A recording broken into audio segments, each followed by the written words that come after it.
Warriors of Dominion, Zeus reporting. When you're new to Hero Wars, the hardest part isn't playing, it's knowing where to focus first. So in this video, I'll walk you through the early game modes in the order you'll unlock them, what each one is for, and how to get the most out of it. Consider this your beginner roadmap. Before we dive in, here's your daily priority order, the simple routine that carries your whole account. Raid the campaign for gear, take at least one arena attack, clear the tower for gold, send your expeditions, and open your Outland chests. That's it. Everything else in this video explains why these 5 habits matter, so let's go through them. If you are starting a new Hero Wars account, use my affiliate link in the description for 1000 emeralds, 255,000 gold, Orion, and 70 Orion soul stones. Then activate the code AIDEN or Olympus ORION within your first 10 days for an even stronger start. Everything starts with the campaign. It's the very first thing you see after signing up, guiding you through a short tutorial that teaches the basics of combat and progression. But even after the tutorial ends, the campaign never stops being important. It's the mode you'll keep coming back to throughout your entire journey. This is where you'll farm the equipment fragments needed to upgrade your hero's gear, and on many stages you'll also earn hero soul stones, with the hero's portrait displayed on the stage, so you instantly know whose stones you're collecting. As you push through new chapters, the difficulty ramps up quickly, so if you're not upgrading your heroes wisely, you'll hit a wall before long. The reward for pushing forward is well worth it, though. The deeper you go, the better the loot becomes, with equipment progressing from white, to green, to violet, to orange, and finally red quality. Next up is the arena. This is where you battle other players to climb the rankings, but every fight plays out automatically, so preparation matters far more than button presses. Building the right team, understanding hero synergies, and learning which heroes counter others are the real keys to success, and those lessons carry over into almost every other game mode. Each time you reach a new personal best rank, you're rewarded with emeralds instantly, and there's also a daily payout at 8 PM your local time, but only if you've attacked at least once that day. So even if you're busy, make sure to use one arena attempt. Once you break into the top 1000, emeralds join your daily reward, and the payouts keep growing as you climb, all the way up to 650 emeralds plus gold, arena coins, and EXP potions for holding rank 1. You get 5 free battles each day, so use them to climb, learn the meta, and occasionally test a new team. And a quick warning, higher VIP levels let you buy extra attempts with emeralds, but as a beginner, skip that. Your emeralds are far too valuable to spend on arena refreshes this early. Now let's talk about the tower, because this is where your early game gold really starts piling up. Once your team reaches level 15, you'll unlock a 50-floor challenge filled with battles, treasure chests, and altars where you can purchase temporary buffs.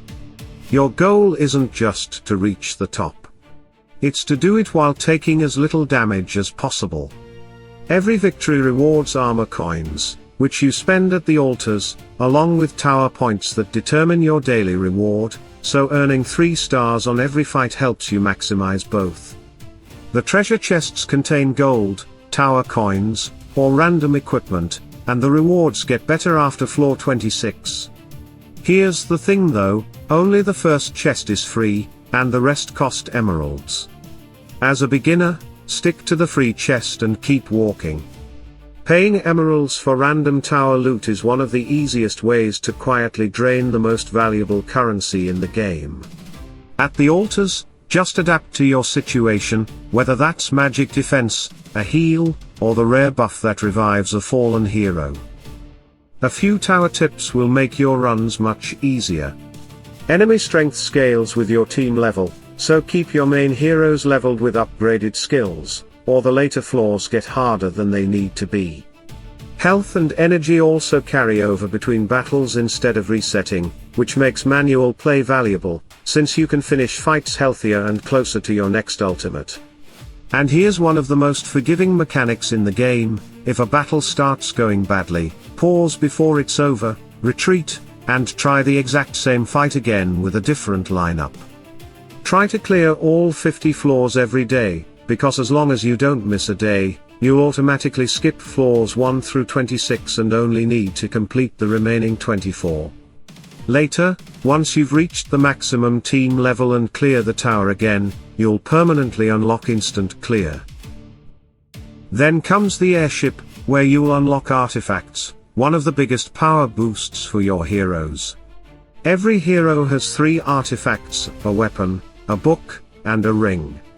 The weapon has an active effect. Whenever that hero uses their ultimate, it has a chance to activate and grant the team a temporary bonus based on that hero's role. So tanks provide armor, warriors boost physical attack and armor penetration, while mages increase magic attack.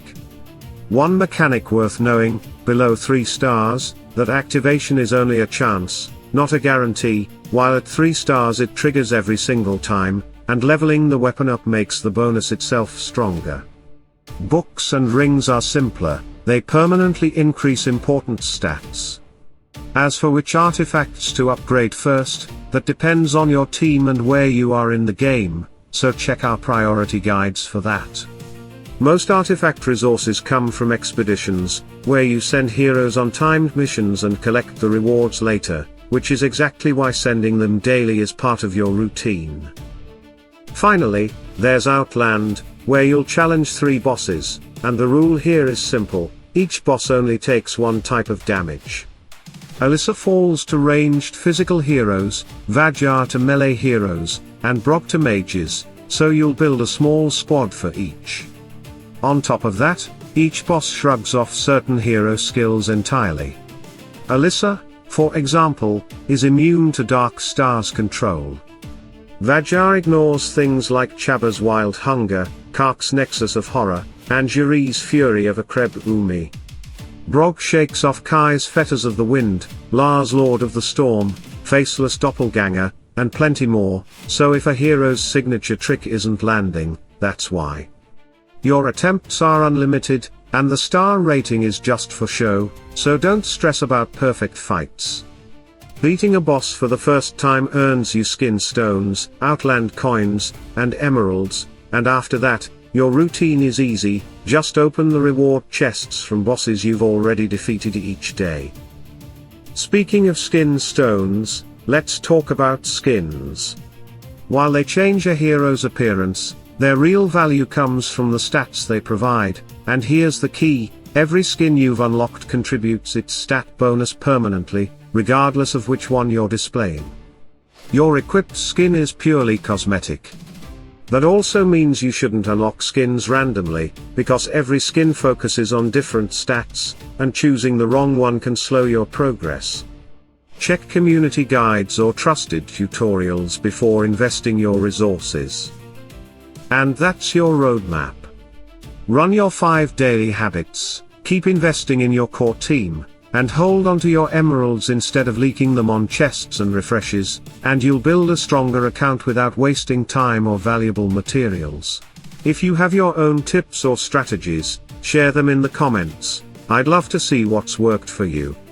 If this guide helped, leave a like, subscribe, and turn on notifications, so you never miss the next strategy. Until next time, fight smarter, stay ahead of the meta, and let Zeus lead you to victory.